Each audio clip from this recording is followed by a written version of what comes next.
The Dave Hooker Show. A presentation of Off the Hook Sports. Objective insight, expertise, top guests. Available on YouTube, Apple, Spotify, and the Off the Hook Sports app.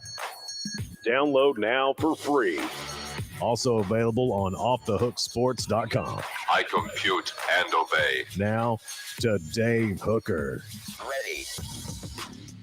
Here we go. Joe Milton at the Peyton Manning Passing Academy. Tennessee players tend to get that invite. What should be Joe Milton's focus this season? Georgia versus the field is becoming a real conversation. Maybe a little bit too early for that, but we will discuss. And in college football news, as their AP poll top 25 preseason projection, where did the Vols fall? And also, get a lot of SEC haters seemingly overrating the 9-game schedule versus the 8-game schedule. So let's discuss what college football is going to be. Is it going to be NFL-like, where 9-10 wins will get you into the postseason in this particular situation? That would be 80% of your games in the NFL. A lot of times 60% of winning your games get you in the postseason. So we'll discuss that. Is that what we really want? That would mean weekend challenges. So we'll get into that. Georgia versus the field, again, seems a little bit too earlier to me. And then smoky hot takes, Tennessee's greatest performances in coaching versus great teams. How are you, Caleb Calhoun? I'm good. How are you doing this Monday morning? Got a little overcast here. What's that? Got a little overcast here. Yeah, got quite a bit of rain, too. I always know when I have to turn on everything in my studio that it means we lost power for a few minutes, so we did that. Plus, the alarm didn't go off, so it's been one of those mornings. Welcome to the beginning of the week. He is Caleb Calhoun, and I'm Dave Hooker. We get it started right now with today's tough question, and it's brought to you by Andy Mason of AndyMasonRealEstate.com. I'll tell you more today's tough question. Today's tough question. Take a side. Take a stand. The Dave Hooker Show. A presentation of offthehooksports.com. Go to AndyMasonRealEstate.com. Save thousands or tens of thousands of dollars with Andy Mason, AndyMasonRealEstate.com. You'll love him. And today's tough question, Joe Milton at the Peyton Manning Passing Academy. So these invites go to the top quarterbacks in the NFL and college football. They also go to some former quarterbacks from the NFL. And Tennessee generally is able to work a guy in there. So while a guy may be of a similar ilk at Washington, he's probably not going to get the same invite that a guy, let's say, at Tennessee or Ole Miss, where Peyton and Eli were at. They're going to get invites, and the same will soon be said for Texas guys. So today's tough question focuses on Joe Milton, as we'll get your answers from the message board as well today. But what should his focus be, and what is a given? So bad journalism there, bad question asking, and that is double question. What's a given? What needs to be Joe Milton's focus moving forward? Caleb, what do you got? I think the obvious one for everybody is Joe Milton's got to get better with his deep ball accuracy. I think that's the clear thing that doesn't matter what camp he goes to, he needs to work on.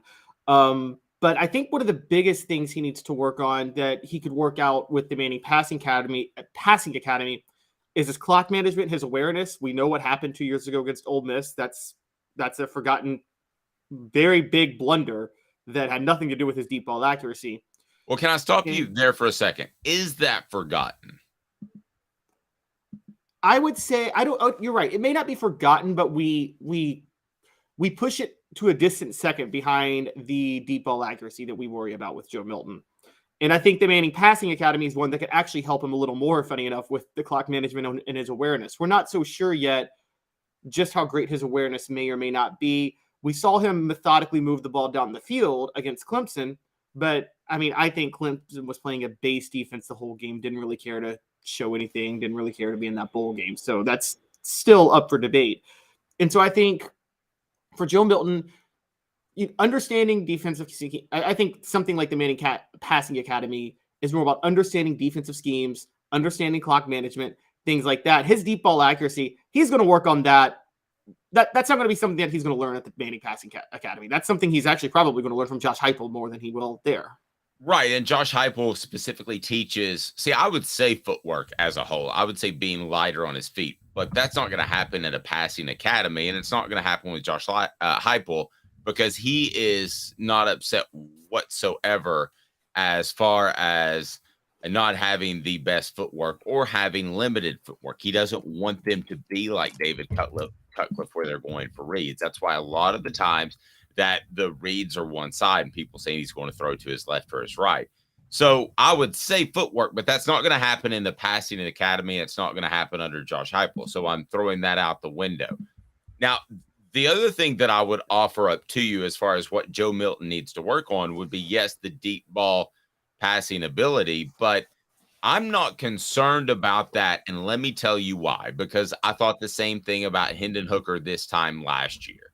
And Hendon Hooker ended up being a very accurate quarterback downfield. So while that is a concern and should be a concern for Tennessee fans, should be a concern if he gets on point for the rest of the SEC and the SEC East, it is not number one to me. Number one is still the clock management. Now, I want to be real clear about that. You don't just jump out of bounds with the clock expired at the end of the game and be considered a guy that's going to be able to manage difficult situations perfectly from this point forward.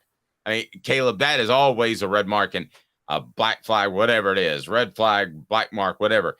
And as you move forward, I would still have those questions based off that one play when he's headed to the NFL, Caleb. I mean, to me, that doesn't go away. Now, what is a given? This might surprise you, his leadership. From those that I talked to, his leadership is absolutely through the roof. Hendon Hooker is a once-in-a-generational type of leader like an Al Wilson in a totally different way. But I don't expect Joe Milton to be that. But if Hooker's a 10 on the leadership scale, I do believe that Milton will be fine, 7.5 or 8. And I've seen quarterbacks be as low as a 6 or so. So I don't have any concern about his leadership. Just want to see in the clutch clock management. And I think his accuracy on the deep ball will be better. So maybe I go a little off script, but I think Tennessee fans want to know that he can manage a tight game against Florida late and not make a boneheaded mistake. That's fair. Yeah, that's a huge deal. And the leadership thing, we can't undersell in the sense of, Dave, you and I have watched quarterbacks, not just at Tennessee, but all over the country over the years. There were quarterbacks that were significantly worse than maybe their predecessor, but the teams played significantly better around them. I'm not talking T. Barton, Peyton Manning. It wasn't that. But I'm saying there are quarterbacks where you're like, well, why did the team play so much better with this quarterback than the previous quarterback? And it had everything to do with his leadership ability. So even if Joe Milton may have his issues at quarterback, you will still see, I think, the team play very hard in certain ways. I mean, I know you're a fan, but that was a lot of criticism of Casey Clausen. It didn't seem like he rallied the troops all the time. Even if he was a clutch quarterback, they didn't always seem ready to rally to play hard for him all the time in certain moments. And right, okay, so I see where you're going. I think that's oversimplifying it just a little bit that he didn't rally the troops. I think people did rally behind Casey the way they would rally behind a Joe Montana. I don't think Joe Montana was like a Terry Bradshaw or a Dan Marino that got in your face, but I think they rallied behind him. But I see your point on the scale of those two. I would be much more concerned about the clock management. I think that's the one. And it sounds like, Caleb, we're talking about the either leadership or clock management has just said, oh, it's the off season, it's all going to be fine, right? Well, that's not necessarily the case, but I do think the leadership will be fine, not just because of what I saw at Clemson. As a matter of fact, that would be last on the list, but those that I talked to within Tennessee's football program think the leadership is just fine from Joe Milton. So I'll take their word on it for sure. yeah, and that's a big sign that you believe that he could probably fix the mental aspect of the game too, such as clock management. The players that I think of that I think Well, I think if it had I don't see. That's the part I still have some concern about. That to me has gotten kind of washed over. Well, okay, but going back through history, the players that I remember distinct moments in history where quarterbacks made bonehead decisions with clock management.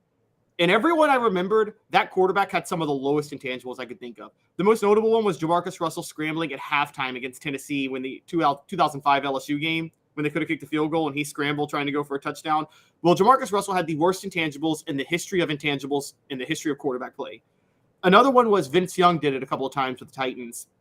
Jake Locker did it. Everybody I'm naming had intangible issues. So I can't think of a guy. You know, the funny part too was at the Rose Bowl where Vince Young Johnson runs for the touchdown that ends up winning the game. Had he gotten knocked out of bounds or tackled in the field of play, that could have been viewed as a very different play. I think that Joe Milton's going to be fine as a leader. I'm just going to go ahead and tell everybody that right now.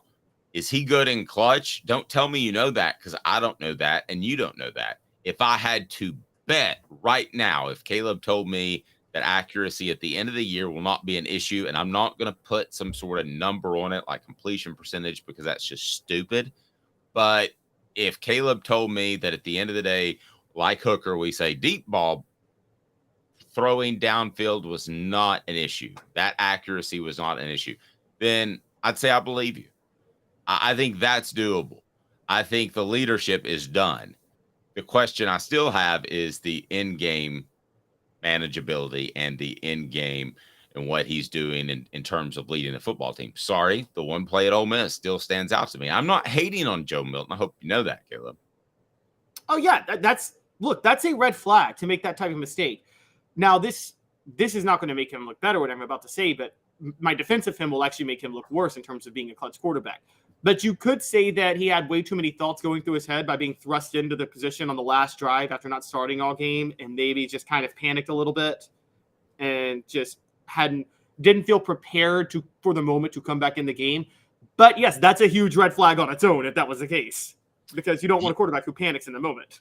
Right. I mean, we can say all these things to make it feel slightly better, but that is right up there with the most boneheaded play in clutch time that we've seen in recent Tennessee football history. That's not overstating it at all, is it? Right? No, not at all. I mean, it's not the most bonehead clutch play by a Vol. Do you remember Cedric Wilson? Actually, it still might be, but do you remember Cedric Wilson in the NFL catching a pass for the 49ers, and all he has to do is go down and they can kick a game-winning field goal, but he fights for more yards, runs out the clock, and they go to overtime and lose? No, I don't remember that one. I remember Deshaun Jackson. Seemed like he did it in high school, college, and pro over and over. He did. When he dropped the ball before he crossed the goal line. That's important. It's brought to you by It's brought to you by Andy Mason, AndyMasonRealEstate.com. Easy for me to say.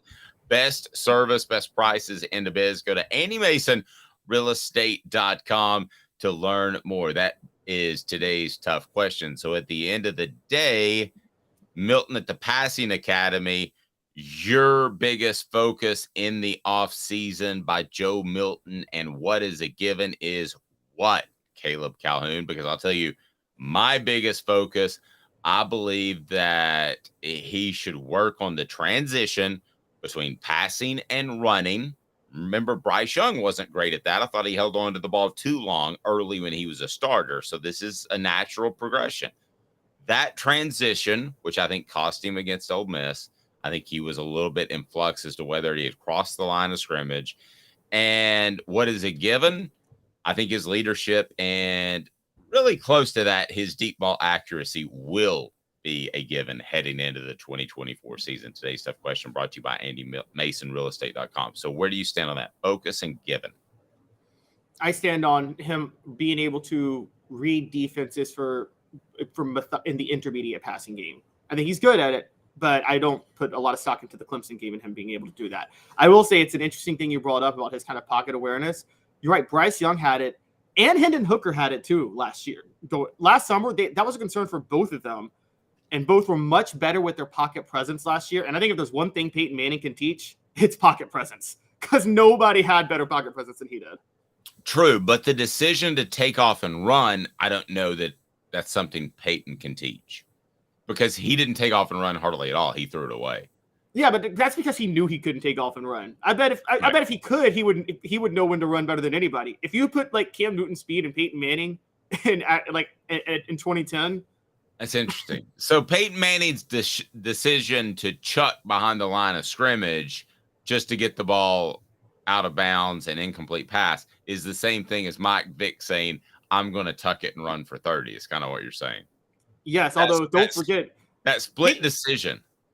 Don't forget, though, that Peyton Manning, when he does run, he is the greatest bootleg runner of all time. No one sells a play action better than Peyton Manning before a bootleg. I can name like 7 times. The Alabama one in '95 is the most famous, but he did it in the NFL once a year, it felt like, where he caught the whole defense. I think he did it first at Tennessee against Vanderbilt, but he did do it in the NFL. You know the key to that? Don't tell your teammates. And he wouldn't tell his teammates, and they would block the exact same way as if it was a running play. 4 downs now.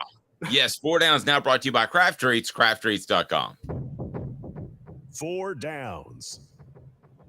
4 questions. 4 answers. The Dave Hooker Show. 4 downs. A presentation of offthehooksports.com. All right, Tennessee considered the 4th best team in the SEC. Is that too high or too low? Who's above them? We shall discuss. So fill it up on the message board right now. Other than Georgia, who should be ahead of Tennessee given what we've seen in the past year of football? Be sure and like and subscribe. We appreciate that. It's brought to you by Craft Treats. Go to crafttreats.com. They've got the chill pills with the premium CBD benefits, full spectrum CBD treats that'll help with your dog's digestive issues, also arthritis, anxiety as well. It's pretty awesome. That is Craft Treats. Go to crafttreats.com. Use the promo code Off the Hook again, and you get 20% off. It is pretty easy, so check it out. That is 4 downs. It's brought to you by crafttreats.com. So Tennessee number 9 in a recent poll by, this one's reputable. This is not some just goofball putting together a graphic and showing it on Twitter. This is College Football News, and it's ranking what they believe will be the AP top 25 preseason projection.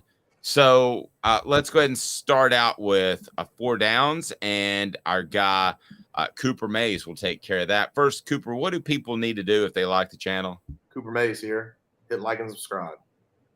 Quick and to the point. That's easy. All right, Coop, what down? Coop here. First down. First down, Georgia number 1 in this College Football News preseason ranking. Any argument with that? Give me a reason to go rogue on this, Caleb, because I'm having trouble. There is no reason. Georgia's going to be ranked number 1 in the preseason AP poll this year. Now, whether or not they could actually be a debate, because Michigan actually has an argument that they return a lot more talent than Georgia. I mean, are we to believe that Georgia can handle this amount of attrition 2 years in a row on top of all the discipline issues they've had this offseason? I mean, you can't convince me that's not going to come back to bite them.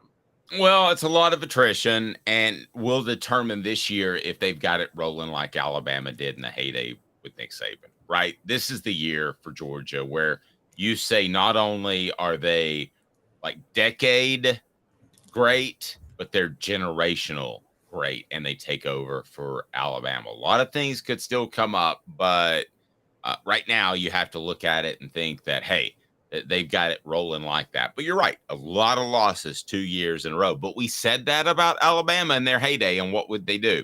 They'd plug somebody right back in. They never repeated. Well, that's true. Craft Treat says, Coop, what down? Cooper Mays here. Second down. Thank you. It is second down. All right, second down, Alabama number 3, too high, too low. I know you like Michigan. They're number 2. So do you like Alabama at number 3? I think the AP poll is going to put Alabama at number 3, and they're going to be wrong. It's going to be too high. It's going to be way too high. Like, if I were actually projecting my end of the season, I'm not sure I got Alabama top 10 finishing the year. Wow. But, all right. Yeah. So that leads me to third down, Coop. Tennessee center Cooper Mays here. Third down. Notice he adds a little bit to his title as we keep going. All right, Coop. So we've got LSU at 6. That's 3 spots behind Alabama. I get the feeling you're not going to be happy with that, Caleb Calhoun. I actually am happy with it because I think that's where they'll come in to start the year. I think the AP poll will have them at 6. I think the top 5 is so clear cut that you just can't argue with it. And then LSU would be the highest ranked team that you're not sure of after that. Me personally, I would have them in the top 5, but I understand why they're number 6 because I think that you have to put. I mean, Georgia and Alabama are shoo-ins, and Ohio State, Michigan. Those are shoo-ins for the top 4. No one's going to debate those. And then USC had the Heisman winner, returns the Heisman winner, and probably did better in the transfer portal than anybody, and has Lincoln Riley back for a second year. So no one's really going to debate them at number 5 either. So LSU is the first debatable team, and they're the highest of them, and I think that's how the AP poll sees it. Okay, so let's go ahead and go 1, 2, 3, 4, 5, 6, 7, 8, 9. So Tennessee's in at 9. Run those down for me. Okay, so obviously they project that Georgia will start the year number 1, that Michigan starts the year number 2, that Alabama starts the year number 3, that Ohio State starts the year number 4, that USC starts number 5, that LSU starts number 6. And this is going to make my head explode, but they're right. I think the AP poll is going to put Florida State at number 7, the most overrated team in football this year. And then you've got who's ahead of Tennessee at 9? They got Penn State at number 8. And I do think Penn State will start the year ranked ahead of Tennessee. I think they finished last year close to Tennessee, and they returned a little more talent, and people seem to be higher on their quarterback than Tennessee's quarterback. Coop, what down? Tennessee center Cooper Mays here. 3rd down. It is 3rd down. LSU number 6, too high, too low. Oh, LSU number 6? Just right in terms of what the AP is going to do, but too low overall. They're a top 5 team. I think it's just right on both, but I think they have the highest ceiling of all these teams. So I don't see them falling below 6 or 7 at the end of the year, but I could see them being number 1 as well. I think it's Georgia, and we talked about this. Everybody else is on a lower tier. So, Coop, throw out some accolades. What down? All SEC center Cooper Mays here. 4th down. He is all SEC center. At least he will be for sure. He will be preseason. All right, so Tennessee is at number 9. Is that too high or too low? Okay, y'all hear me out. It should be too low, but it's too high. I don't think the AP poll is going to have Tennessee at the top 10 to start the year. Do you, Dave? I think voters are going to be too skeptical of Joe Milton, and they're going to put him at 11 or 12. The AP really likes Josh Heupel. The writers like Josh Heupel. So I could see them being 9 or 10 in the AP poll, and 11, 12, 13 needs to earn his stripes in the coaches poll. That's based off voting preferences. That's not based off where he should be. I believe that Georgia is in a tier all to themselves, and everybody is looking up at them right now. Is Tennessee in that 2nd tier? Let me ask you that question. Are they in the tier of essentially, I think the locks for the 2nd tier, and you correct me if I'm wrong, and I think you and I will agree with that. The locks for the 2nd tier, using my methodology, Georgia number 1, that's tier 1. Okay, everybody else is 2nd tier. Again, my methodology. 2nd tier, I've got Ohio State, Michigan, Georgia, LSU, and I'm not sure if I got Tennessee in that 2nd tier or they're one of the top teams on the 3rd tier. Tier. I got them at a top team on the 3rd tier, and the reason is nobody on this message board that is not a complete and total homer is seriously thinking that Tennessee is a legitimate national title contender this year. I mean, you and I would be beyond shocked if Tennessee won the national title, wouldn't we? You think I'm crazy for saying 2024, much less 2023. I would be very surprised, but it wouldn't take a lot. It would take Carson Beck not being able to get it done at Georgia.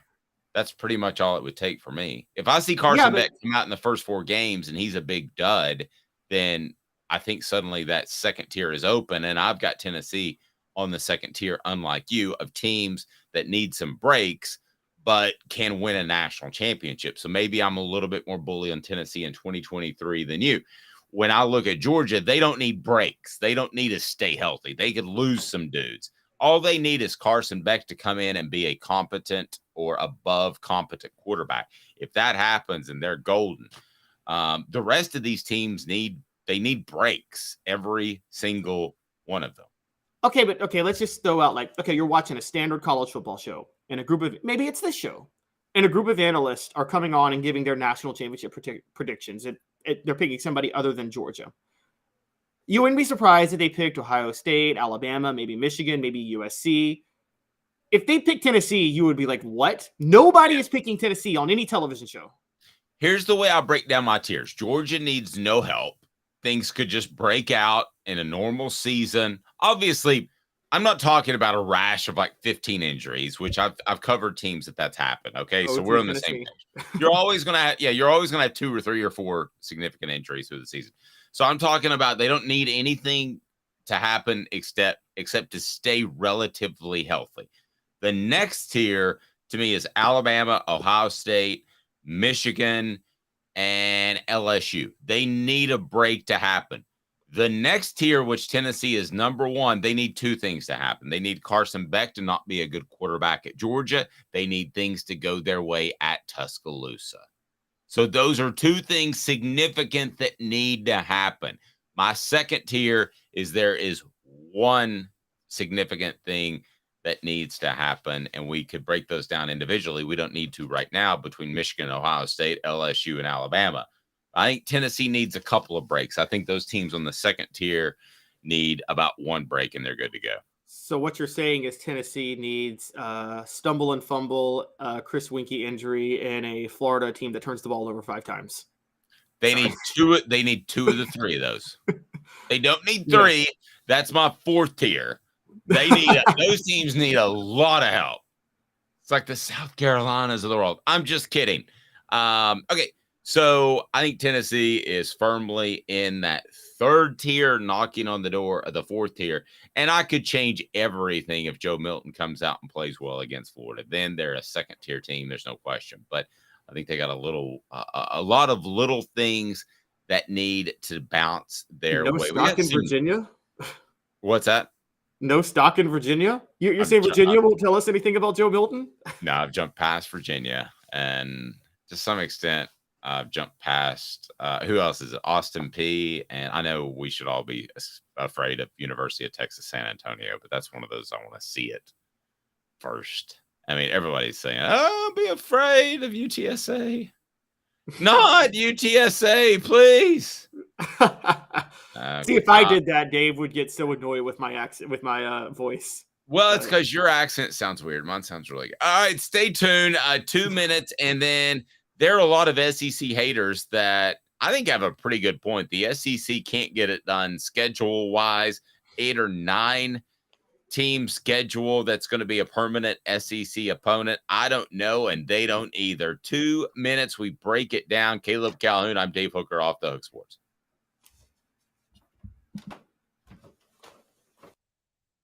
And Craving Wings South North Shore location, where we've heard people say that you can get the best wings in East Tennessee. Pero ¿quién es este? El número 87, Jacob Warren. I'll just do 6 of my sauce 87, please. Imposible, señorita. Dale 6 más. Look at these wings. Perfectas, deliciosas, fantásticas. Man, I don't know what you're saying, but it sounds awesome. How do you say fresh, never frozen in Spanish? Frescas, nunca congeladas. Make your way to Craving Wings and get you 6 más. But what was funny about Cadis, we were a full continuum of care at that time. We had detox, we had inpatient, we had outpatient.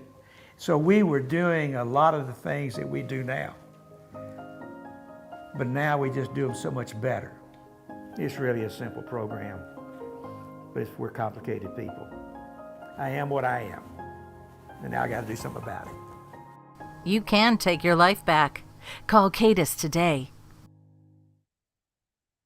Got cataracts? We can fix that. Never miss another moment. With a little help from Doctors Campbell, Cunningham, Taylor, and Hahn at cctis.com. Do you want to own the more that owns every job? Then get to Vassey Lawn and Garden in Cleveland and get you a Toro. I'm David Vassey, here to talk to you about Toro. With a Toro Zero Turn, you'll get more out of every minute and you'll reach the finish line faster. At Vassey's, we like to say, no matter if you're mowing 3 acres a week or 11 lawns a day, homeowners and business owners alike find confidence in equipment they can trust from top to bottom. Vassey Lawn and Garden, Highway 60 North in Cleveland. Man alive, it's worth the drive. Our family has been creating jewelry since 1986, each piece unique with a story all its own. I'm Rick Terry with Rick Terry Jewelry Designs. I'm a jeweler, and I want to be your jeweler. We're grateful that you chose us to be Knoxville's best jeweler. My family and staff look forward to serving you. So please come see us. Kingston Pike and Campbell Station Road in the heart of Farragut, and downtown on Gay Street, right next to the Tennessee Theater. A college football tradition like no other. Yes, sirree, boys and girls. Or a guy that just won't leave. Wow, that is sad. The Dave Hooker Show. YouTube, Apple, Spotify, and the free Off the Hook Sports app. A presentation of Off the Hook Sports. Back to Dave Hooker. Super excited to announce this partnership with Zen Sports, the new sports book in Tennessee. Zen Sports brand is focused on making sports better today and always. How about cash back rewards? A welcome bonus. You can earn 5% cash back on your bets for your first 15 days of betting on Zen Sports. The bonus is uncapped if you sign up with the referral code, and we'll have that for you, just capped at $250. If not, cash rewards program is awesome. The referral rewards program too. And they've got the easy to use sportsbook search and sort bets easily that you can set your favorite teams, easiest experience possible when making building parlays. Withdrawal within 24 hours. Deposit funds instantly. 24/7 customer support. That's around the clock. No gimmicky promotional bets that look too good to be true, but rarely are. And they'll have peer-to-peer betting coming up soon. So download the app now. Download the app. We are excited to work with Zen Sports as the official gambling partner of offthehooksports.com. All right. So offthehooksports.com wants to take a look at SEC haters.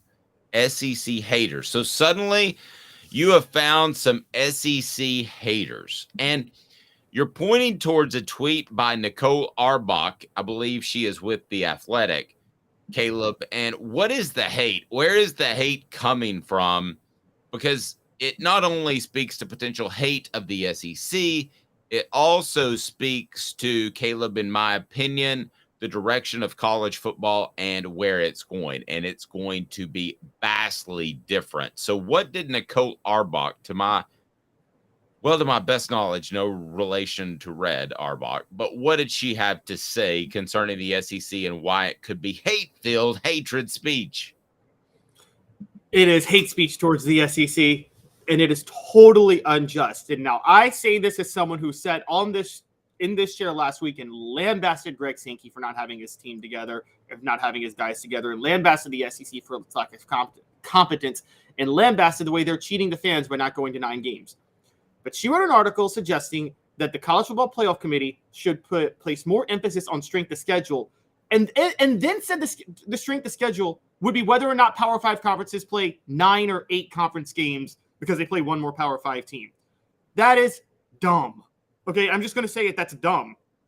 Fact of the matter is, would you rather play a 9-game conference schedule in the Big Ten West or an 8-game conference schedule in the SEC? Or a 9-game why don't you just make it even more simple? Would you rather play a 9-game permanent setup in the ACC or an 8-game in the SEC East, West, or Big Ten East? I mean, is that kind of what you're saying? The ACC, yeah. You'd rather play the permanent opponents there, correct? Yeah, exactly. You'd rather do the 9-game setup in the ACC because a lot of those teams are, one, it's lazy to just separate by Power 5 and non-Power 5. Because then we should be separating by SEC and non-SEC. Because I'm just going to tell you guys this. The Pac-12 is a lot closer to a Group of 5 conference than it is to the SEC.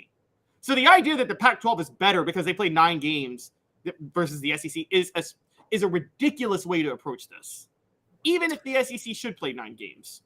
Okay, so to me, there are two completely different conversations going on. Whether you want 8 or 9 teams depends on what you think of the annual rivalries, correct? So if you have Correct. 9, you're going to have your Georgia, Auburn, Tennessee, Alabama forever, correct? Correct. And then they throw in, for some reason, LSU, Florida, which wasn't a rivalry and probably still isn't. It's a neat game to me because there's a lot of talent on the field. But those are the ones you want to keep.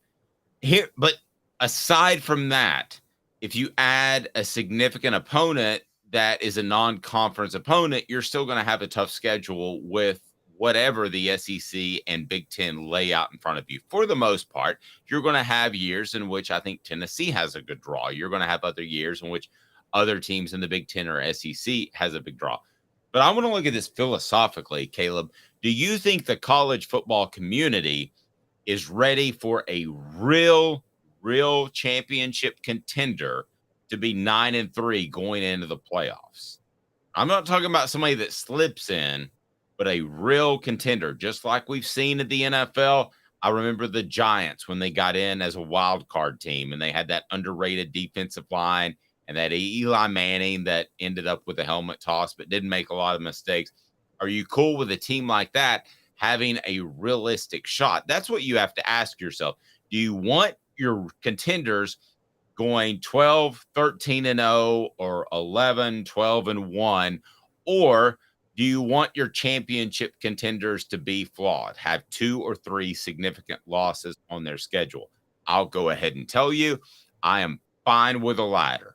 I'd rather see the Austin Peay's come off the schedule. No offense, Austin Peay. I would rather see those all be filled by significant opponents and a 9-3. You look back and you say, wow, that 2025 team from wherever went 9-2 or 9-3 and made a real run at the championship game and almost beat Team X to make it. I'm fine with that. To me, that can define a successful season. It doesn't have to have a 1 or a 0 after the win total.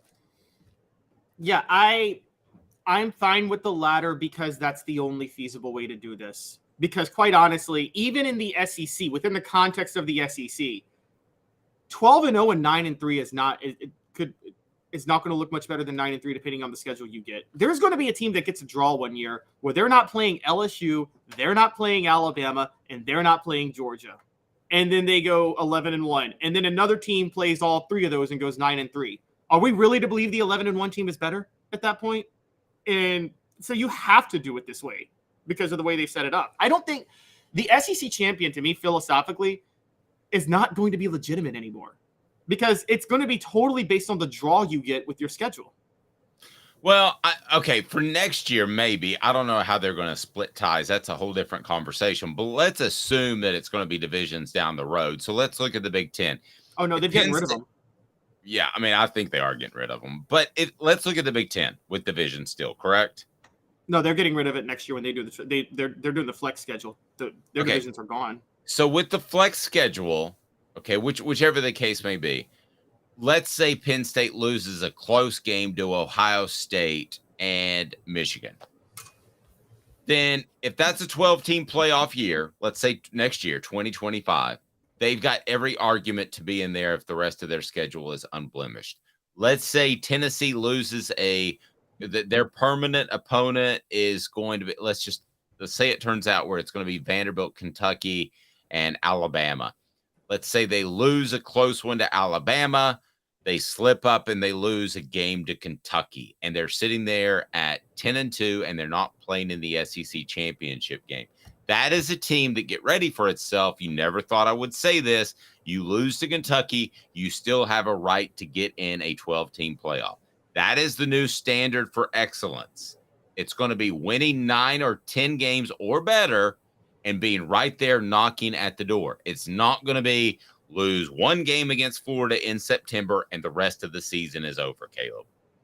Those days are over. Yeah, they're completely gone. And look, I'm not so sure that's the part I don't love because that was the best part of the sport. I mean, if you go college football, it's the only sport. If you were to take a sport and rank the 50 greatest games in the history of that sport, college football is the only one where at least 90% of them would be regular season games. I mean, that Alabama-Auburn game of 2013 is the greatest game I ever witnessed. The kick 6 game. It was one of the most exciting things I ever saw. And the way college football is going, that game doesn't matter. The result of that is irrelevant because they will go to the playoff. But what if that team like Auburn was knocking at the door to get in the playoff and they beat Alabama and they're suddenly hosting, they're suddenly getting a bye, and Alabama is the one that maybe has to travel and doesn't have the bye. I still think that game means a whole lot. I agree that it's not one game and you're out like the Tennessee-Florida series in the 90s in September, but it still means a lot. I think you're too easily dismissing what a loss would mean to a championship resume. I think it's borderline turning into UNC Duke in basketball, which everybody loves that rivalry, but then you're like, oh, they're both going to the tournament. Who cares? And so, but no. But if on that last weekend in the SEC tournament, I know what you're talking about. If North Carolina loses to Duke, maybe they drop a seed, maybe, but probably not. Their seed's pretty much set at that point. Yeah, and you and I both know the selection committee does all their work before the last week anyway. Yeah, I mean, I think Tennessee, Georgia is still a huge game, even if it's played in the last game of the regular season. I think it's still a monstrous game. I just think at the end of the day, you walk away from there and you think, oh, the loser can still slip into the playoffs and make some noise. I don't think that's a bad thing. Well, here's the other flaw, and this is a funny thing. So this came out, the Big Ten is at 9 games with the flex schedule. There are 3 Big Ten teams that could go undefeated next year. I forget exactly who they were, but theoretically, you could have 3 Big Ten teams go undefeated. With the SEC at 8 games in no divisions, it'll probably be like 4 or 5 SEC teams that could theoretically go undefeated next year. What happens when you do that? What happens when you have 3 undefeated SEC teams and 2 undefeated Big Ten teams? Who's the champion? Do they share the conference championship? Okay, in all fairness, though, history is on my side. And I've thrown things out there just like that. What happens if everybody's undefeated? Typically, it doesn't happen. Teams stumble, and that ends up happening. But we do have that conversation in October, like, well, what if Ohio State, Michigan, Georgia, and Alabama are all undefeated? Well, it doesn't usually shake out that way, in all fairness. I get your point, but it doesn't usually shake out that way. There was a year, I distinctly remember, there's 2 years I remember. One was the SEC. I know one that you're going to point to. Go ahead. The 03 SEC East 3-way tie? Yes, that Georgia got the nod over, which honestly, if you look at schedule strength and toughness of divisional opponents, Georgia deserved the nod. Sorry, Tennessee fans, but Georgia did play a tougher West schedule than Tennessee played that year. They deserve the nod. And then the other one, though, that was big was Oklahoma, Texas, and Texas Tech had a 3-way tie. All one loss beat each other in 2008 with the Big 12. Oklahoma got the nod. And look, this is where the 12-team playoff helps because all 3 teams would get in a 12-team playoff at that point because you can't. There's no real effective way to determine the division winner. I am saying, though, there is theoretically a situation where this could happen. The year Ohio State won the national title in 2002, we forget this, but they had to split the Big Ten title with Iowa that year because both teams went undefeated in Big Ten play and didn't play each other. And so they had to share the title. So I got 2 Daves in my head right now, which is scary in and of itself. And one Dave is the new Dave is beating down the old Dave. And the old Dave used to say that, yes, you had to go through and prove your dominance now. And you had to be able to tell everybody that, hey, this is who we are. I'm this team. And you also wanted a tough non-conference schedule like Miami coming in the house. You wanted those teams. You wanted Notre Dame. Well, here's what New Dave is telling that Dave. Why don't you shut the hell up? Okay, because New Dave's telling old Dave the schedule's tough enough. You're going to get respect. Sorry to the fans that actually buy the tickets. Sorry to the fans that pay for the parking pass. You don't matter anymore. Sounds awful, but it's true. Hey now. Because right now, if Tennessee has to play 8 or 9 difficult opponents or any other SEC or Big Ten team for that matter, that's enough. Don't care if it's 8 or 9. Schedule Southern College. Schedule whoever you have to. Austin Peay. I know it sounds terrible for the walk-up fan, and I am sorry. I have been a guy on campus that loved the fact that Tennessee played a great schedule week in and week out, that loved the fact that you got to see Miami's when I was covering Tennessee as a member of the media. Love to see all that. But as for now, New Dave is saying, You suck. because I'm telling you, you don't need them. You win 8 quality SEC teams. I don't care who the other 4 teams are. You can make them Carnes High School and beat the mighty Giroux. And if you beat the mighty Giroux and 8 other SEC teams, you are still going to the college football playoff. So I'm sorry, walk-up fans that don't want to see Tennessee hammer some team by 50 points, but that's where college football is right now, and those are the games you should schedule. Don't schedule the difficult games anymore and make the college football playoff. Sorry, New Dave just destroyed Old Dave in an old-fashioned brawl on Cumberland Avenue. That Old Dave didn't win a lot anyway, so good job, New Dave. Dave, I will tell you this. It's funny you say that because a lot of college football fans try to hold 2 thoughts in their minds, and what they don't realize is the 2 thoughts they hold are directly contradictory. One thought they have is they want to support the smaller schools. You know, they'll be like, look at the group of 5 or Division II. It's not Division I, but it's good football, and we should enjoy it. And then at the same time, they'll say, all the Power 5 teams should play each other. And it's like, well, wait a minute. The only reason these smaller schools exist is because Tennessee writes a giant check for them to come to Neyland Stadium once a year so they can go there and lose by 50. And that funds their whole athletic department. And, you know, you won't have smaller schools that kids could go play football at unless you have these bigger schools allowing them to come to their stadium, paying them the money, and letting them lose by 50.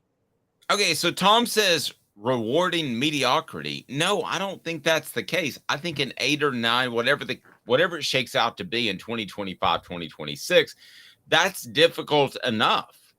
I actually think that you're asking too much of a college athlete that he should have to play. What are we looking at? We're looking at 12 regular season games right now, correct, Caleb? Correct. So 12 times 4 is 48 difficult quarters. You shouldn't ask a college athlete to play 48 difficult quarters.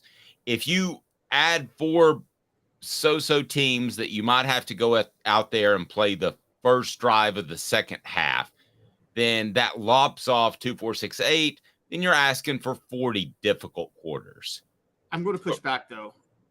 Okay, let me just finish with this point. I think you should have games that you go out there and you take care of business in the first quarter and the second quarter, and then you don't even know where your helmet is in the second quarter or the second half, third quarter, because they have taken it away from you because your services are no longer needed. That's where I think they should be. There is one giant flaw with this, though, and it's something that applies to Tennessee, and it's why they actually need to schedule at least one big name out of conference team every year for home and home. I'm fine with one, but that no more. Okay, but the reason they might have to do this is the reason it might apply to them is when you go to the 3-6 format, which I still think they inevitably will. They couldn't figure it out this year, but they're going to go to that format. And describe for those that don't know what the 3-6 is. 3 permanent opponents every year, home, and then the other 6 rotating. So a 4-year player would go to every school at least once and host every school once, and then 3 permanent opponents they play at home twice and on the road twice. Those 2 road games that you play permanent matter, and here's what I mean for this. Tennessee's 3 opponents are going to be Vanderbilt, South Carolina, and Alabama, or Vanderbilt, Kentucky, and Alabama. I'm sorry, Dave. That's a really big recruiting disadvantage that they can't go to Georgia every other year, that they can't go to Florida every other year, that they can't go to Louisiana every other year, and that they can't go to Texas every other year. They need another, schedule Florida State home and home. They got to get into those states more than just once every 4 years. I understand that from a recruiting perspective, but I'm sticking to schedule. 8's tough enough. You do not need to schedule 2 or 3 other quality opponents. I'm sorry, walk-up fan. No, you're right about that. And that's what made me so angry about this article was it's, okay, if you're playing 8 conference games and your conference games are LSU, Alabama, and Georgia, and you're going to honestly tell me with a straight face that's easier than a Pac-12 team that plays 9 conference games because they have to play Washington State as their 9th conference game? Like, that's ridiculous. And I'm sorry, it's insane when people get mad about the look. I wanted 9 games. Dave, you wanted 9 games. I thought it was better for everybody if we got 9 games. But the idea that the SEC is somehow easier than other conferences because they're playing 8 games is laughably not true. And it kills all integrity, and it's also lazy because it's making people are making this assumption that all Power 5 conferences are one tier, and then all Group of 5 conferences are one tier, as if the Pac-12 and the SEC are the same tier. Okay, first of all, we just had like 6 Group of 5 teams join Power 5 teams in the Big 12 and the Pac-12 this year. So how are we to believe that those conferences are the same tier as the SEC? They're not. Or the Big 10 for that matter. I'm not trying to be an SEC homer. They're not in the same tier as the Big 10 either. Yep, I'm with you. Let's do some talking Cruton. Talking Cruton is brought to you by our friends at Vassy Lawn and Garden. Man alive, it's worth the drive. And trouble at the University of Florida as Tennessee had some visitors in over the weekend, but no major news shakeup when it comes to the University of Tennessee. But good news for Tennessee and other SEC opponents, as Florida is having more issues. We're only 4 months removed from them having the most embarrassing NIL issue that cropped up when Jaden Rashada showed up to campus and, hey, my cash isn't here. That's a problem. So I'm going to go somewhere else. Jaden Rashada, the quarterback who was promised millions of dollars to be a Gator, and then their collective is run essentially by a group of dudes that you just picked up at the local pool hall, and their NIL didn't have money to pay him when he got there. So he was able to cruise on out.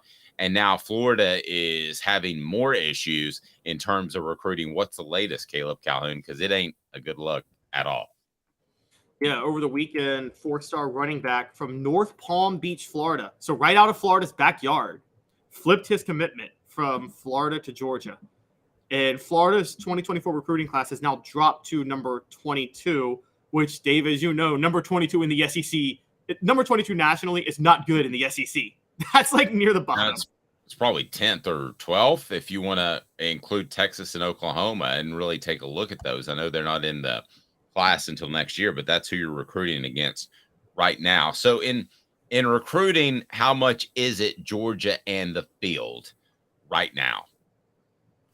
At what point? Yes. At what point does a team top Georgia in recruiting rankings? Because I don't think it's anytime soon. Tennessee, I don't believe, needs to recruit at that type of level, a la Steve Spurrier and the Florida's football team with the Gators in the 90s. I don't think they had to be number one because coaching offset that.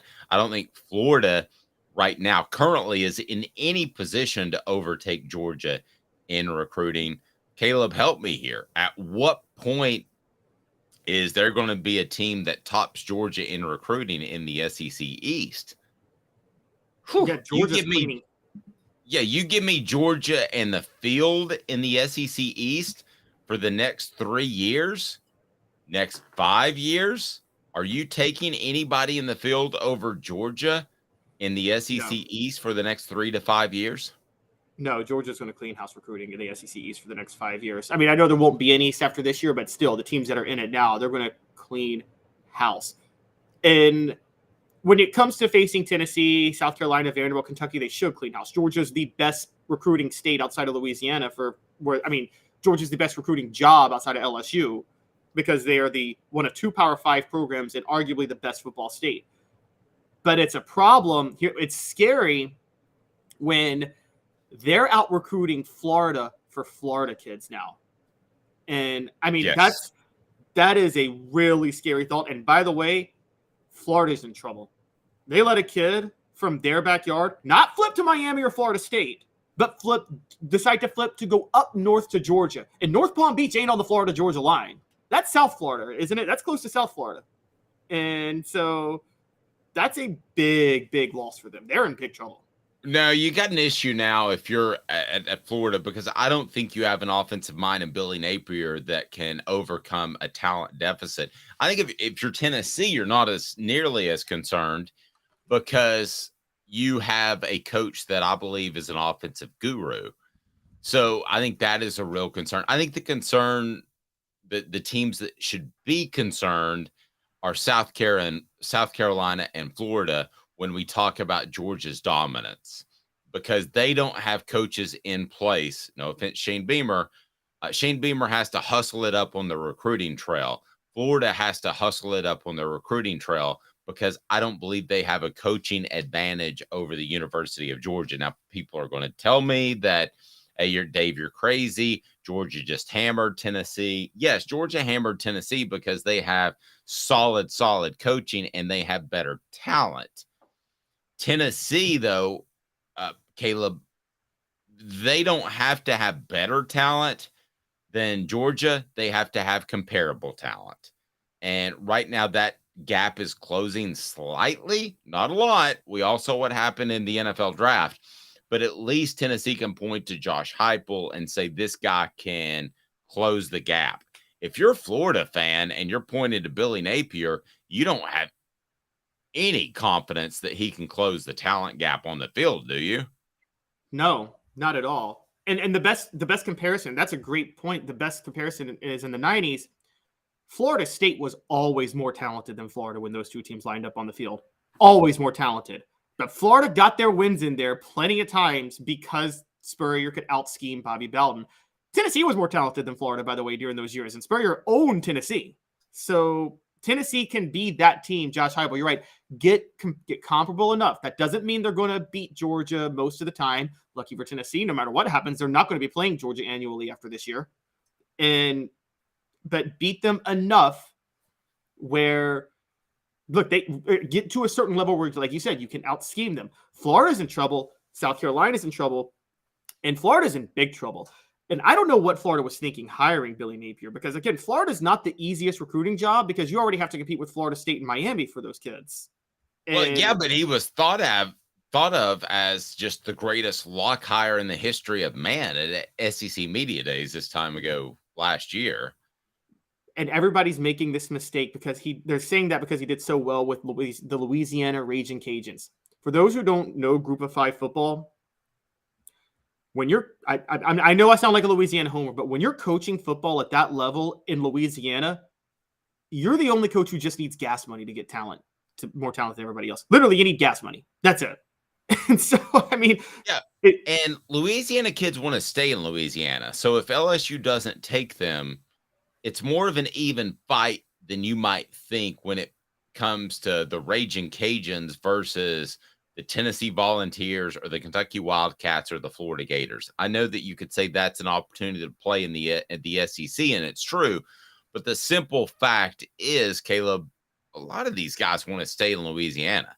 So the Cajuns are looking darn good compared to other SEC schools. So that seems foreign to a lot of fans and a lot of the people we talk to, but a lot of these guys want to stay in the SEC. Smoky hot takes coming up, and that is, what's the best team that Tennessee's ever beaten as far as an upset? First, it was today's tough question. What do you want college football to be? Today's tough question is brought to you by our friends at Zen Sports, and we are so excited to be associated with Zen Sports. They're going to change the game when it comes to gambling apps in the state of Tennessee. So today's tough question, what do you want college football to be? Are you okay with 9-2, or I'm sorry, I should say 9-3, 10-2 making the college football playoff, or should teams still run the table in order to compete for a national championship? Let me ask you that. It's brought to you by Zen Sports. Caleb? Today's tough question. Take a side. Take a stand. The Dave Hooker Show, a presentation of offthehooksports.com. All right. So are you cool with, sorry, I ended that. Are you cool with 9-2, 9-3, 10-2 being competitive for a national championship, or should teams have to run the entire table and get to that 12-1, 13-0 type of look? What do you think, Caleb Calhoun? I'm fine with a team having a couple of slip-ups along the way and being one of those teams that compete for a national title. Are you good with that or no? I'm good with it. I'm not okay. On a macro scale, I'm not good with it because I think the sport was more entertaining the way it was, but I'm good with it given where it's going because I know that's the only theoretical way you can do this. There's no feasible way to not let a 9-3 team have a shot given the way the scheduling is going to be so different in 2 years. So, yeah, I'm good with it. Yeah, this doesn't ever need to be college basketball where you could be 20-12, which is you're losing a third of your games or more. It doesn't need to be that, but it can certainly be where you lose 1 or 2 games, maybe even 2 or 3 games, and still be a team that is competing for a national championship. So I am completely fine with that. Today's tough question brought to you in part by Zen Sports. They've got the cashback rewards. 5% cash back on your bets for the first 15 days. When you bet on Zen Sports, that can be uncapped. We're going to have a off the hook promo code that makes it, how about even better? And the bonus is uncapped if you sign up for a referral code and cap at $250 if you do not. So we'll have an uncapped code coming up. Cash rewards program, earn up to 3% of your betting volume back as a cash deposit to your account every month. Happens every month on the first of every month. And they've got the referral rewards program. Earn 3% of your referrals betting volume as rewards. Easy to use sportsbook, and you can set it up so you see your favorite teams like the Vols or the Titans, and they've got the easiest experience possible when building parlays. You withdraw within 24 hours. That's pretty awesome. Deposit funds instantly. 247, 24/7 customer support. Easy to track rewards. No gimmicky promotional bets that look too good to be true, but rarely are. And peer-to-peer gambling coming up soon. So Georgia versus the field in recruiting for the next 5 years. You would take who? Caleb Calhoun. I would take. Is this the field of just current SEC East teams? I'm taking the field. Yes. The field. I'm taking the field. I mean, I'm sorry, Georgia. Excuse me. I'm taking Georgia. Georgia, not even questioning it. Yep. Georgia versus the rest of. Go ahead. Georgia versus the field of the SEC. I'm taking the field of the SEC because I think I still don't think Alabama's done. I think they just went on a tear last class and they're about to go on a tear in this class. But just SEC East? Yeah, I'm taking Georgia versus just the SEC East. And they're going to wipe the floor. And by the way, again, they should. It's Georgia. It's the best recruiting ground in the SEC East. Yeah, and I don't think it's a bad thing for Tennessee at all. I think it's scary for Florida because they should be beating Georgia in recruiting fairly regularly if they're going in a good direction. I think it's scary for South Carolina because I don't know that they have, and they may prove to have that, but they don't have right now a great offensive approach. They have a good offensive approach. Caleb, I think for Tennessee, you look at this and you say, hey, well, Georgia may beat Tennessee in recruiting, but you have a better offensive approach in place. So I think that's okay.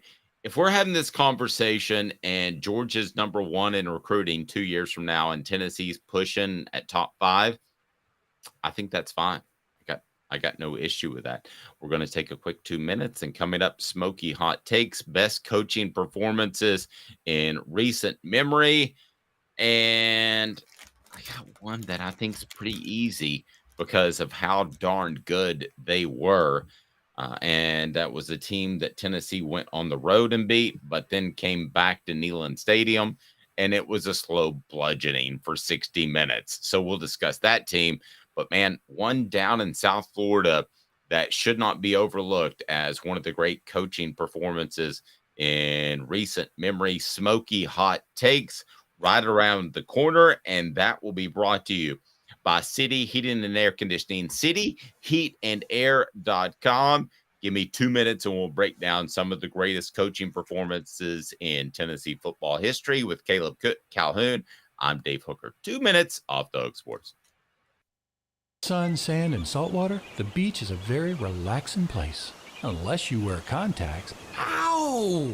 Open your eyes to the best the beach has to offer with LASIK vision correction from Campbell Cunningham Laser Center. Ah, Hi, Mike Davis here with City Heating and Air, reminding you to always dare to compare. Our team provides quality local heating and air service, installation, and maintenance across East Tennessee. We use only the best equipment like American Standard heating and air conditioning for your residential, new construction, or commercial needs. Honesty, dependability, and customer satisfaction have been the cornerstones of our business since 1961. City Heat and Air. Dare to compare.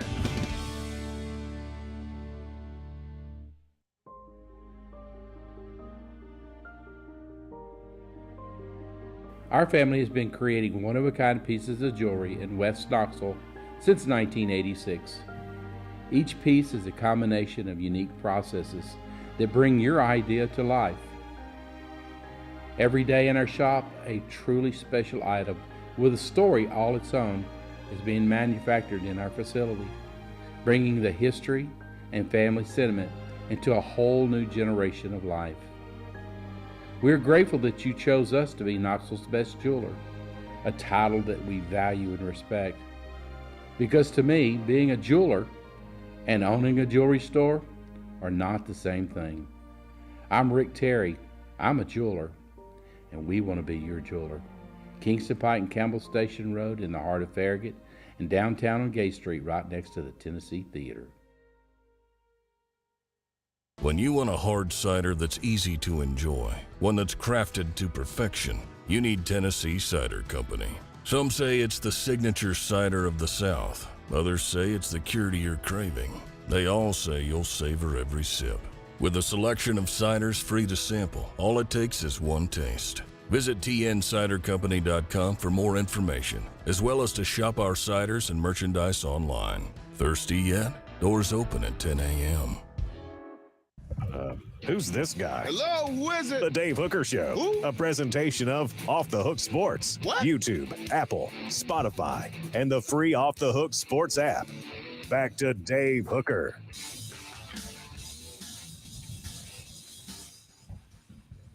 Welcome back.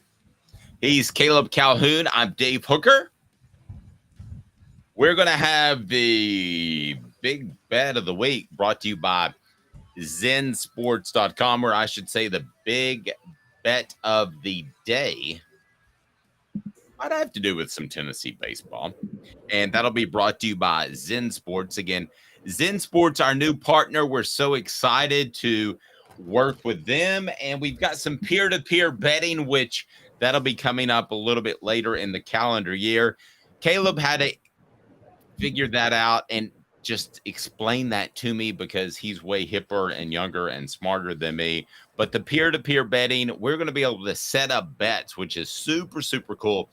And we're going to be able to set up bets such as, does Tennessee win the East? What odds? And then Zen Sports, they're going to be able to give us the odds. We'll present them to you. And then we have peer-to-peer bets, which is super cool. What more can you tell me about peer-to-peer bets, Caleb Calhoun? Because it's taking over the nation. It's pretty darn cool. So, for instance, we could say you have this bet at plus 150. Do you want to take Tennessee's side or not? So we've got a lot of cool things we're going to be able to offer out there, Caleb. And it is brought to you by Zen Sports. So I'm excited to see what sort of peer-to-peer bets we have coming up in the very near future. But first, I can tell you that nobody is going to be more user-friendly when it comes to apps than Zen Sports. Zen Sports, the new sports book in Tennessee, focused on making sports better in betting every single today, and always. With the cashback rewards, they have 5% cash back on your bets for the first 15 days of betting at Zen Sports. Pretty awesome, easy to use sportsbook. They have the search and sort bets easily. You can set your favorite teams, easiest experience possible when making and building parlays. Withdraw from withdraw from the sportsbook 24 hours, 24/7 customer service support, and they are awesome. Easy to track rewards. Check it out, and they've got the peer-to-peer coming soon.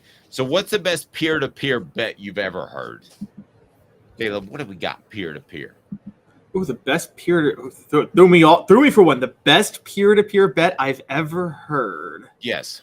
And so for the I guess we should explain this, guys. Peer-to-peer bets is where two parties agree on odds with each other. You don't have to worry about odds makers or bookmakers. But with us, Zen Sports will set the odds. But you can do bets with your friends now. You don't have to do bets against the sports books. So we're gonna have some fun things going with that.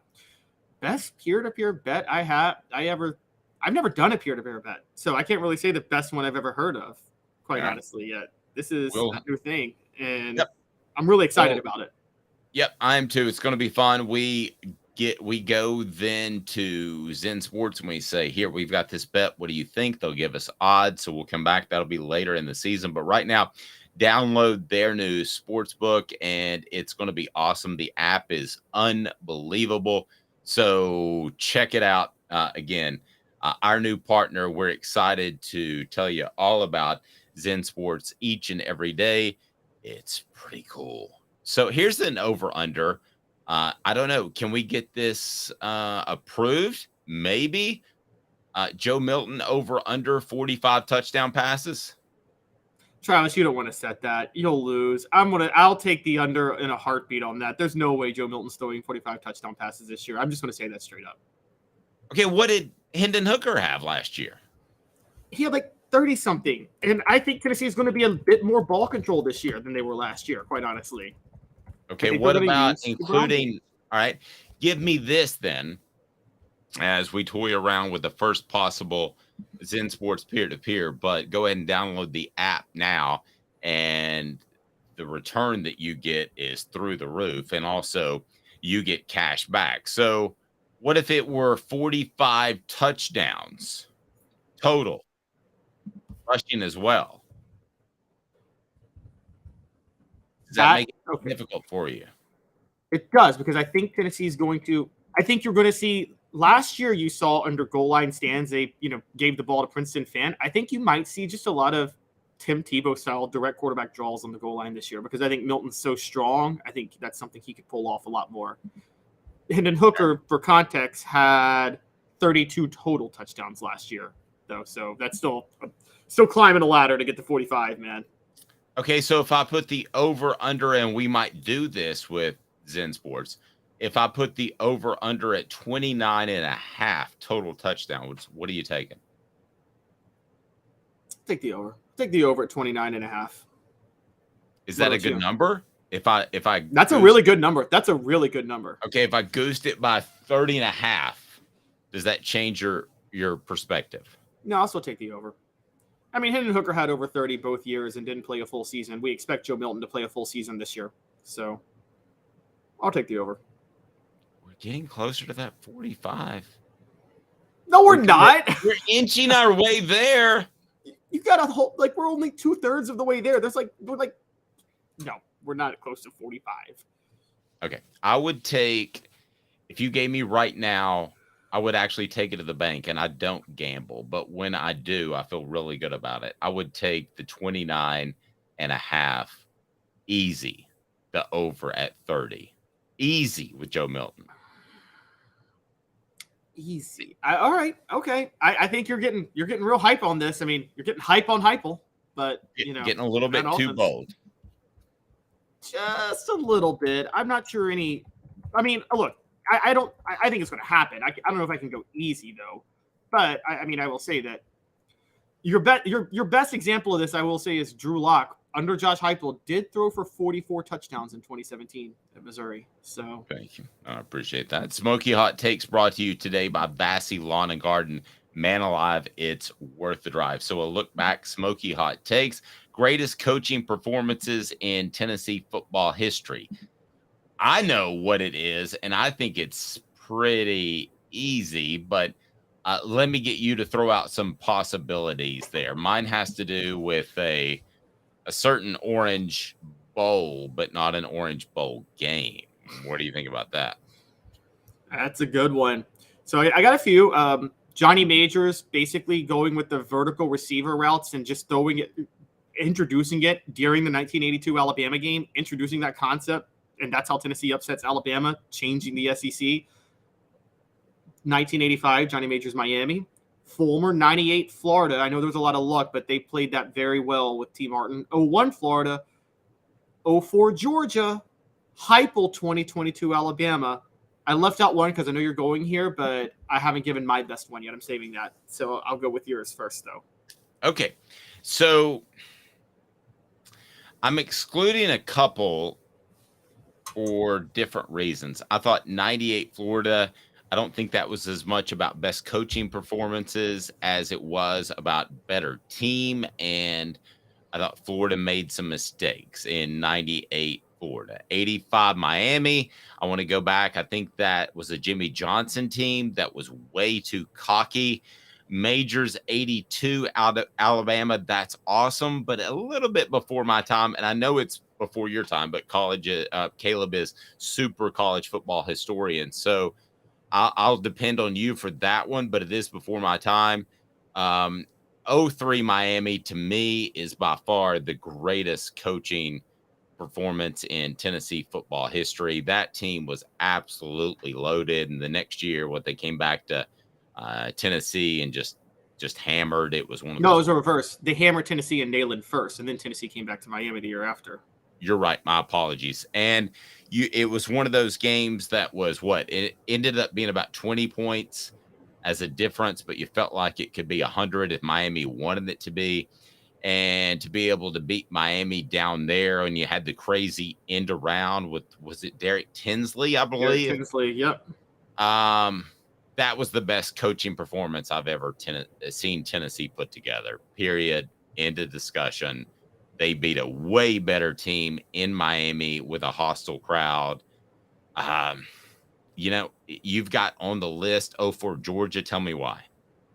Well, 04 Georgia had a bit of that was two freshman quarterbacks, Eric Gaines and Brent Schaefer. Tennessee had lost by 30 to Auburn the week before, I believe. They were going on the road to play Georgia. Georgia was on a 4-game winning streak at the time, was a double-digit favorite to win that game. This was David Green's senior year. This was going to be the year Georgia gets over the hump and wins the national title, finally under Mark Richt. And Tennessee just marches in and beats them 19-14 in kind of a slugfest, but a very well-played game by Eric Gaines, who started the whole game pretty much. And that was his first road game. And that was a great game by Fulmer. But I actually agree with you. The 0-3 Miami was better. And what stood out to me with 0-3 Miami was the total lack of respect John Chavis had for Brock Berlin's decision making. And that was the funniest thing. Like, I will never forget that. Or Steve Spurrier's willingness to make it a running football game, right? Oh, I'm talking about the Miami game. 0-3. Oh, the Miami game. Okay. Sorry, I thought you went back to 01 Florida. Go ahead. Yeah. The hit, because remember, Berlin had transferred to Miami and started against Tennessee in 03. Right. And John Chavis dialed up blitz packages that any quarterback that was a halfway good decision maker could have had a touchdown pass out of. I will never forget Miami's down 10-6. They're driving. And John Chavis sends Mark Jones bare on a blitz. It hits Brock Berlin, and ball pops in the air. Jabril Wilson intercepts it. If Brock Berlin, Kellen Winslow, a man of great character, obviously, was wide open on the other side of the field because he dialed up that blitz. But Chavis was very convinced that Berlin would not be smart enough to see Winslow for a touchdown. And I give Chavis a ton of – he knew when to dial up blitzes that game and when to force the turnovers. And Tennessee basically played that game knowing that Miami is the most undisciplined team in football. So they were saying, we're going to play extremely conservative and just let Miami implode. And by golly, they did. I think a play that still to this day sticks out to me. This is how talented Miami was. They took all of their great receivers, and they were great, and they lined them up on the left side of the field in the last play of the first half, and they threw a Hail Mary to Kellen Winslow. And Kellen Winslow almost pulled that in. I believe it was over Antoine Stewart. No, it was over Jason Allen. I thought Jason Allen was lined up on the other side. I remember Jason Allen knocking it away, though. Okay, but Winslow almost went over and caught the ball, and that would have been like the craziest Hail Mary because you didn't throw it to the group of dudes on one side. You threw it to a tight end on the other side. So whoever broke it up, whether or not it was Jason Allen or Antoine Stewart, it was all they could do to break it up. That team was absolutely loaded. And I thought that just the willingness to throw it to a tight end all by himself on one side told you how loaded they were. That was the greatest coaching performance in my mind, especially in an underdog role that Philip Fulmer had. They didn't have any business being on the field with that Miami football team. No, they didn't. They didn't. And they had barely. Remember, they had a really ugly win against Duke the week before, and everybody was. And Kellen Winslow, Miami had just choked away a game to Virginia Tech, and Kellen Winslow says we're ticked off. It's unfortunate for them, and I mean, it was. I would never forget Clausen in an interview before the game because Casey Clausen had the worst stat line for a winning quarterback I think I've ever seen. It was like 11 of 18 for 81 yards. But in an interview before the game, he said, they were like, what do you need to do to win? He's like, the next thing we got to do is just not make mistakes. Basically saying we know Miami is going to implode because they were so undisciplined that year. And I would never forget Vince Wilfork reaching out to sack Casey Clausen and accidentally grabbing his face mask and bringing him down. Remember that play, Dave? Yep, I do. And it was an easy sack, honestly. And Wilfork just reached out and grabbed his face mask and gave Tennessee a 15-yarder. There was the roughing the punter. Sean Taylor, rest in peace, trying to field that amazing punt by Dustin Colquitt. I don't know why he tried to field that punt. Just let it bounce out of bounds. That win in the one. Yeah, that's right. No, that to me was one of the most surprising games as far as an outcome for Tennessee or against Tennessee that I've ever seen. And I was stunned that they absolutely won that game and were able to pull it off. And I thought it was in a lot of ways because of what happened 2 years later in 2005. I thought it was kind of one of Philip Fulmer's last great hurrahs and one of his greatest hurrahs as a coach, period. I mean, Philip Fulmer, let's basic, was basically a coach that beat the teams for the most part Tennessee was supposed to beat and would surprise you every once in a while. That was one of those really incredible surprises, right? Absolutely. Question that came to my mind, though. There's one, I think, of Fulmer's that competes. The game that made him a household name and forced Johnny Majors out. Not Florida in 92, because Florida, that was because of the crazy monsoon that happened. We all know that. But the week before, that Georgia game, Heath Schuler's breakout game, when Tennessee beat Georgia on the road 34-31. That was Fulmer just because Ray Goff, I mean, Georgia was better. They just had Ray Goff as coach, and Philip Fulmer willed Tennessee to a win with his coaching in that game, didn't he? Yeah. I mean that has to rank right up there. The Heath Schuler game. The other, the one that I wouldn't have said before the Celebrate 98 series is, you and I've talked about it, I think, off the air, is what Philip Fulmer did before the national championship game. Now, Tennessee was, I believe, 10 points better than Florida State, correct? Yes.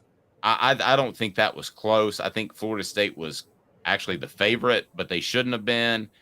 And I think that Philip Fulmer didn't get credit enough for leading up to that game, how he didn't have any of his players talk to Florida State's players in the bowl festivities they had before until the last night. And he said, gag orders off, talk all you want. And Tennessee scared Florida State on that night, that last bowl event, which was essentially 2 nights before the game, the Thursday before the game. They had some waterworks thing. And then Philip Fulmer told a joke at halftime of the national championship game because he thought his team was tight. So even though that was a better team that I believe they played, Philip Fulmer, what I've learned from the Celebrate 98 series, deserves a little bit more credit for that coaching acumen that he showed off in the national championship game. I thought it was pretty smart not to have his guys talk to the last night. Oh, yes, I agree. I don't know if I consider that a coaching job from an X's and O's perspective, though. That was just amazing gamesmanship. That he showed. Dave's going to lose. Whatever you call it, it's that, Yeah. Dave, you're going to lose your mind on this. Your head's going to explode when I say this. But up until the 13 men on the field play against LSU, up until that play. There were just 13, by the way. Go ahead. Yeah, it was just 13. If Tennessee beats LSU, that Derek Dooley coaching game would have been one of the best coaching games you ever saw, given how outmatched Tennessee was in that game. I agree. And then the James Banks Tennessee-Georgia game, what year was that? 0-2 Georgia. Yeah, that was a loss, but it should be up there. They shouldn't have been on the field with them. Yep, they shouldn't have. That's a I good agree. one. Derek Dooley is a very, I mean, you have to give him credit. They shouldn't have been on the field with LSU.